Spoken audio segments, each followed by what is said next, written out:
Hello my awesome algebra students, this is Mr. Knight. This is your 2.5 video. We're looking at solving equations with variables on both sides. So let's get started. There are no vocabulary words on this one. So let's look at the first one here. We are solving 13 minus 6x is equal to 3x minus 14. So the intent is to get the variables on one side of the equation, the constants on the other side of the equation. Equal sign, excuse me, and it really doesn't matter which side you pull them to. I think you will start to pick out, well, if I move this one over here, my variable's positive, and if I move this constant over here, it will be a positive, so it makes it easier. But it really doesn't matter. You actually get the same answer regardless of what direction you go. Anyway, so let's go ahead and start this. There's the original problem. 13 minus 6x is equal to 3x minus 14. We are going to add 6x to both sides, right? So what we're doing is actually is moving the 6x to the right-hand side of the equal sign. So that means they go away over here on the left. You're left with just 13, right?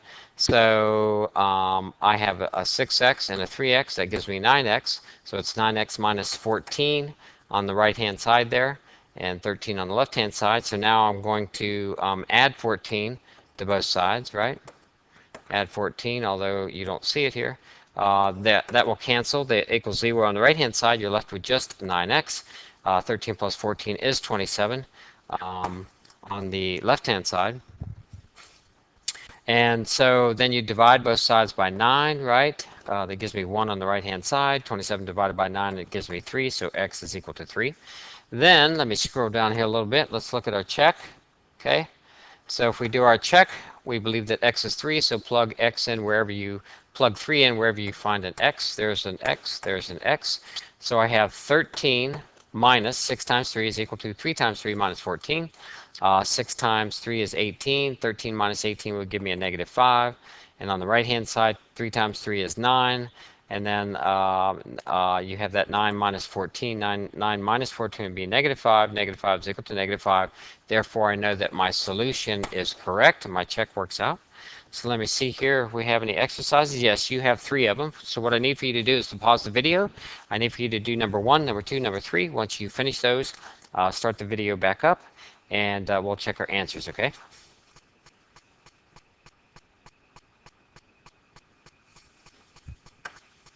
All right, welcome back. So we're going to look at number 1 real quick.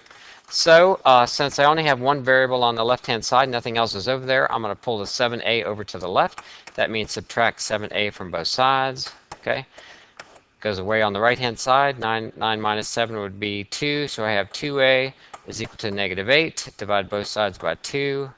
Okay, and then a is equal to negative 4. Okay, and if I do my check real quick, I have 9 times negative 4.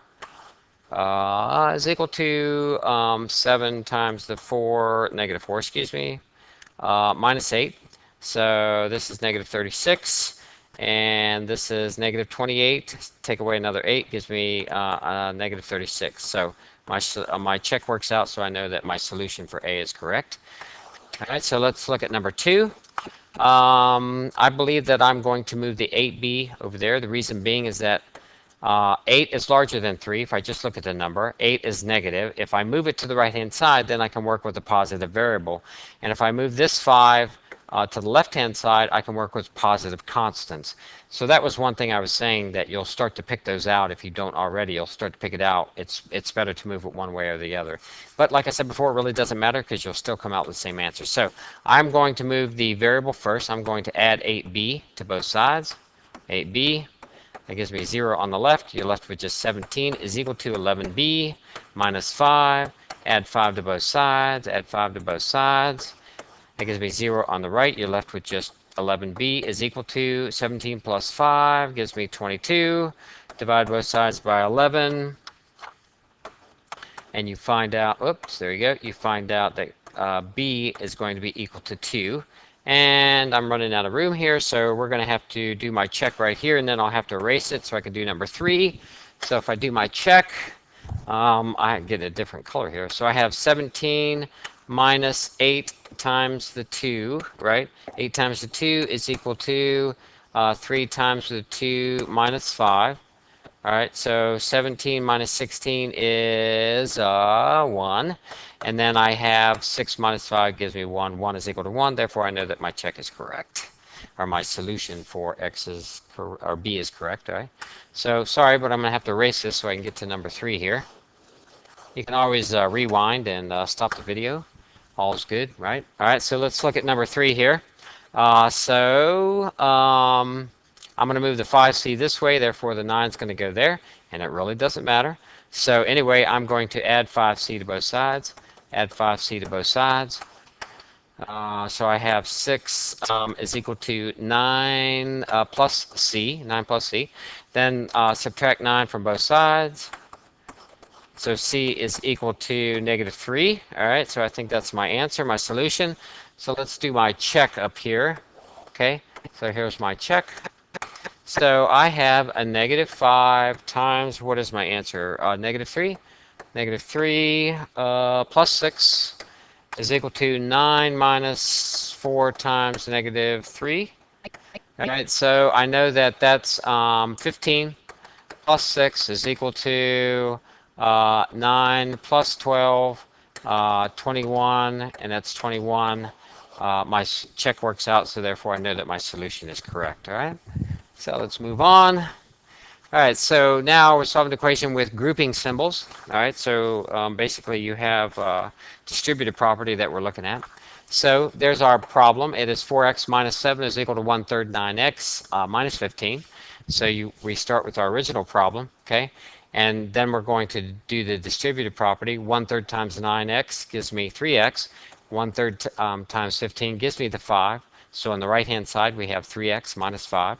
And then we still have the 4x minus 7 on the left-hand side.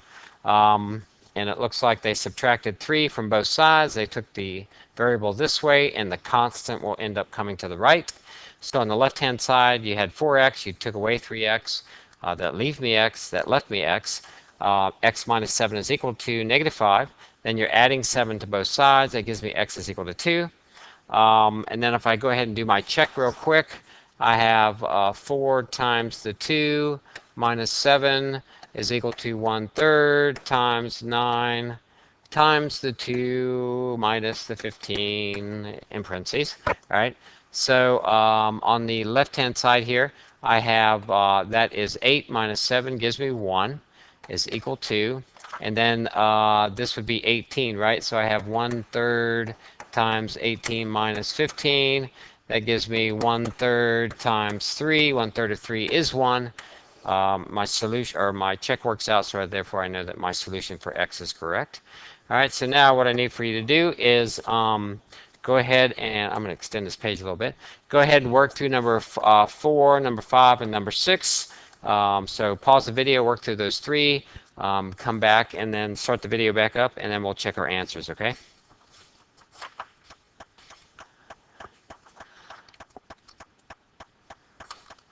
All right, so I'm going to give you the answers real quick, and then I'll go back and work each one. So I know that on number 4, m is equal to negative 31. Number 5, n is equal to 2, and then 6, p is equal to negative 6. All right, so now I can work these out real quick. If I look at number 4, and then I'll have to erase these because I'm kind of out of room here. So anyway, if I look at number 4, I have 2m minus 7 is equal to 3m plus 24, all right, and that's after the distributed property. I'm going to take the 2m this way, the 24 will come back to the left, so therefore I would have m over here plus 24 is equal to negative 7, and then I'm going to subtract 24 from both sides. That m would give me a negative 31, so I do get the same answer, all right. So that would be number 4. So I'm going to have to erase this. Sorry, you can always pause it, go back and pause it, and copy down what you need to copy down. All right. So now let's look at, now we're going to look at number 5. So we did number 4. We're going to look at number 5. All right. So number 5 would be 1/5 times 15n plus 5 is equal to 8n minus 9. So I need to distribute here. 1/5 of 15 is 3. So I have 3n plus 1 is equal to 8n minus 9. All right, I'm going to take the 3n to the right. The 9 will end up coming to the left. So I'm subtracting 3n from both sides, so this gives me 5n minus 9 is equal to 1. Add 9 to both sides, that 10 is equal to 5n. Divide both sides by 5, so I have n is equal to 2. And if I do a check real quick, oh, I'm sorry. So 2 is equal to n is equal to 2, so I get the same answer. So that one is correct. So I'm going to erase this now. And then we've got one last one. We're going to do number 6. So I have 7p minus 3 is equal to 3/4 times 8 would be 6p minus 3/4 times 12 would give me 9. And then I am going to take the 6p to the left and the 3 over to the right. This is the negative 3 actually. So I'm subtracting 6p from both sides. That gives me p on the left. And I'm adding 3 to both sides. That gives me, actually, let me wait and do this. 3 is equal to negative 9, and then add 3 to both sides. So p is equal to negative 6. And so I get the same answer as I had before. So so that would be the value of that p. All right, so now let's see what's next. So identify the number of solutions of an equation. All right, so here's our problem. Solve the equation if possible. So if I go ahead and work this out, I have my original equation, 4 times in parentheses 3x minus 2 is equal to 2 times in parentheses 6x plus 1. So basically what they're trying to do is, since you have variables on both sides, you're trying to see if the left-hand side equals the right-hand side. So if there's a solution to this at all, it's possible that some of these have no solutions, and that would actually be your answer, no solution. Okay. So anyway, we do the distributive property. We have 12x minus 8 on the left, 12x plus 2 on the right. So we have, go ahead and bring the 8 to the right-hand side. You have 12x is equal to 12x plus 10. And so you could subtract 12x from both sides, and this would give me 0, which does not equal 10. Therefore, you would say that this does not have a solution. All right. So the statement that 0 is equal to 10 is not true. This equation has no solution. So here's a case where there is no solution. All right. Because I ended up with the left-hand side does not equal the right-hand side. Therefore, there is no solution. In order for there to be a solution, the left-hand side would have to equal the right-hand side, and then there would be a solution. Okay, so let's look at B then. We did A, let's look at B. So B is right here. So if we do our distributive property, we have 4 times 4x, which is 16x, minus 20 is equal to 2 times 8x would be 16x, minus 2 times the 10, which would be 20. All right, so if I look at this, if I look at this right now, 16x minus 20 on the left is equal to 16x minus 20 on the right. I'll tell you right now that that is a solution. So for all values of x, no matter what x is, the left-hand side will always equal the right-hand side. So the equation is what we call an identity. All right. Because it's true for all values of x. All right, so what I need for you to do is pause the video. Let me extend this page. Pause the video. You're going through 7, 8, and 9, and you're going to see if there's a solution or not, if it's an identity equation or not, if it's true for all values of x. And if it is no solution, then put no solution, okay? So pause the video, go through 7, 8, 9, start the video back up, and we'll check our answers. All right, so for number 7, we have that x is equal to negative 15. And for 8 and 9, I'm sorry. Yeah, let me rephrase that. All right, so I know that x is equal to negative 15. And I know from number 8, there is no solution. All right, and then the last one's an identity one.